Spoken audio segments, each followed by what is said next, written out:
Shalom adik-adik, perkenalkan nama kakak Nova Elina Huta Barat, kakak mahasiswi Sekolah Tinggi Bibel B.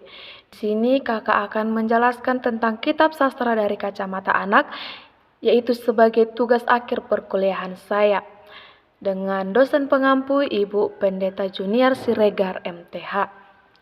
Kitab sastra dari kacamata anak. Alkitab memiliki banyak bentuk-bentuk sastra. Dalam Alkitab terdapat hukum dan peraturan-peraturan, sejarah, puisi dan syair, kata-kata bijak dan peribahasa, ajaran, surat, dan tulisan-tulisan yang berisikan wahyu. Ciri-ciri kitab sastra atau kitab hikmat yaitu yang pertama, berisikan nasihat-nasihat dalam bentuk amsal yang di dalamnya terdapat sindiran, teka-teki, ajakan untuk melakukan serta mendapatkan pengajaran atau perumpamaan dan juga peribahasa atau pepatah. Yang kedua, hikmat bersifat praktis, berhubungan dengan segala hal yang perlu untuk diketahui dalam kehidupan sehari-hari. Yang ketiga, kitab hikmat ditulis dalam bentuk puisi oleh orang-orang yang berhikmat dan bijaksana. Yang keempat, terdapat ajaran moral yang di dalam penulisannya terdapat ungkapan yang bersifat antitesis atau perlawanan kata. Dan yang kelima, hikmat dapat digambarkan dengan seorang guru atau nabi. Yang pertama kita akan membahas tentang kitab Amsal. Kitab Amsal ditulis oleh beberapa orang, tetapi penulis yang terbanyak adalah Raja Salomo. Isi kitab Amsal terdiri dari 31 pasal. Tujuan dari kitab Amsal ini supaya kita mengerti seluruh kitab Amsal yang mengajarkan asas-asas dari kehidupan yang dijalankan dengan hikmat dan penuh rasa takut kepada Tuhan. Ajaran-ajaran utama dalam kitab Amsal yaitu pasal 1, Amsal memberi pengetahuan akan hikmat, Amsal memberikan kepandaian, Amsal memberikan kejujuran, Amsal memberikan pengetahuan tentang takut akan Tuhan. Pasal 1 sampai pasal 9 tentang hikmat. Bagian ini berisikan ajaran tentang pentingnya seorang muda mencari hikmat. Pasal 10 sampai pasal 24, Amsal-amsal Salomo sebagai anjuran supaya berakal budi. Bagian ini menjelaskan tentang tindakan orang yang berakal budi dan yang tidak berakal budi serta segala suatu akibat dari tindakan tersebut. Pasal 25 sampai pasal 29 ini menjelaskan tentang cara mengatasi kesombongan. Pasal 30, perkataan-perkataan Agur bin Yake, seorang yang bijaksana. Pasal 31,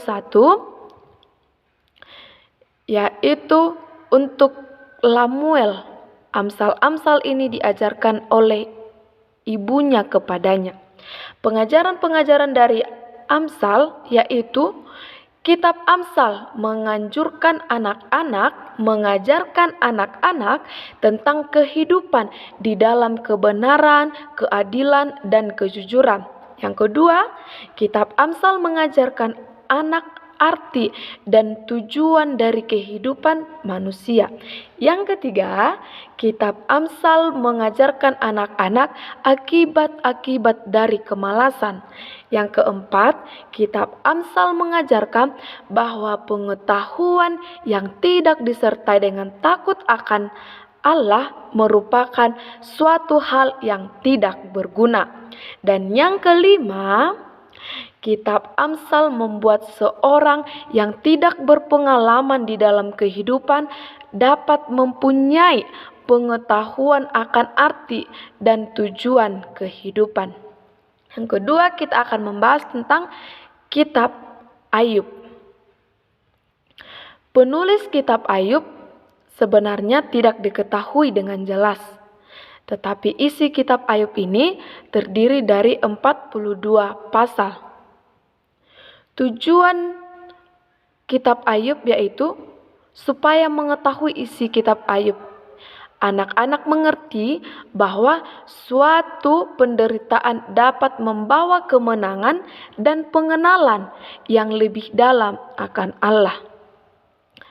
Pengajaran-pengajaran dari kitab Ayub yaitu yang pertama, kitab Ayub mengajarkan kepada orang beriman bahwa iblis tidak berkuasa untuk mencabut nyawa seseorang.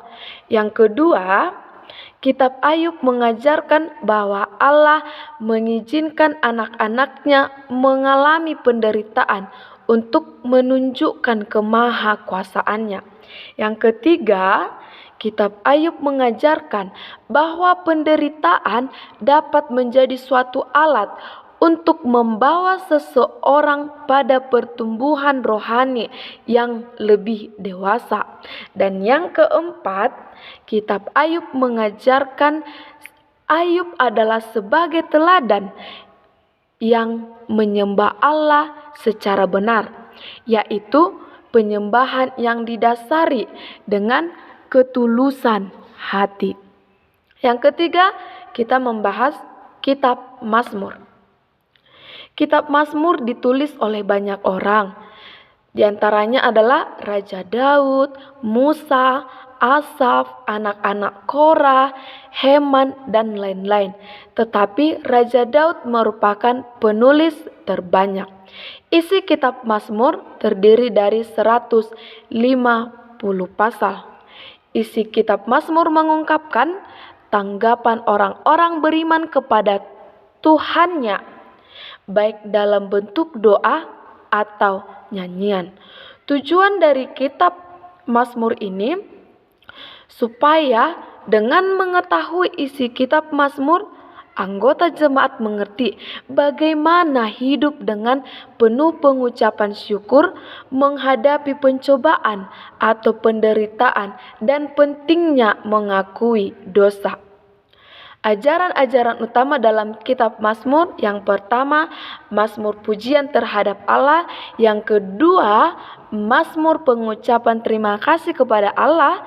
Yang ketiga, Mazmur pemujian atas keagungan Allah sebagai Raja. Yang keempat, Mazmur permohonan, ratapan, dan keluhan. Yang kelima, Mazmur tentang ziarah. Yang keenam, Mazmur tentang sejarah bangsa Israel. Dan yang ketujuh, Mazmur tentang keagungan firman Allah. Pengajaran dari kitab Mazmur ini yaitu dapat kita ketahui. Yang pertama yaitu kitab Mazmur mengajarkan bagaimana anak-anak Allah hidup dan berjalan mengikuti Allah. Dan yang kedua, kitab Mazmur mengajarkan bagaimana Allah memberkati setiap orang yang mau berpegang atau hidup.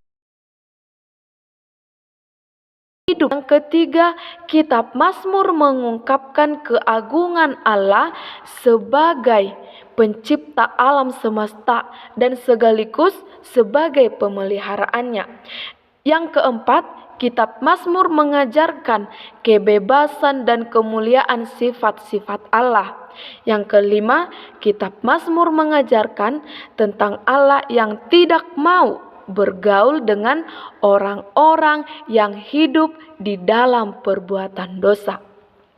Yang ketiga adalah mengenai kitab Pengkhotbah.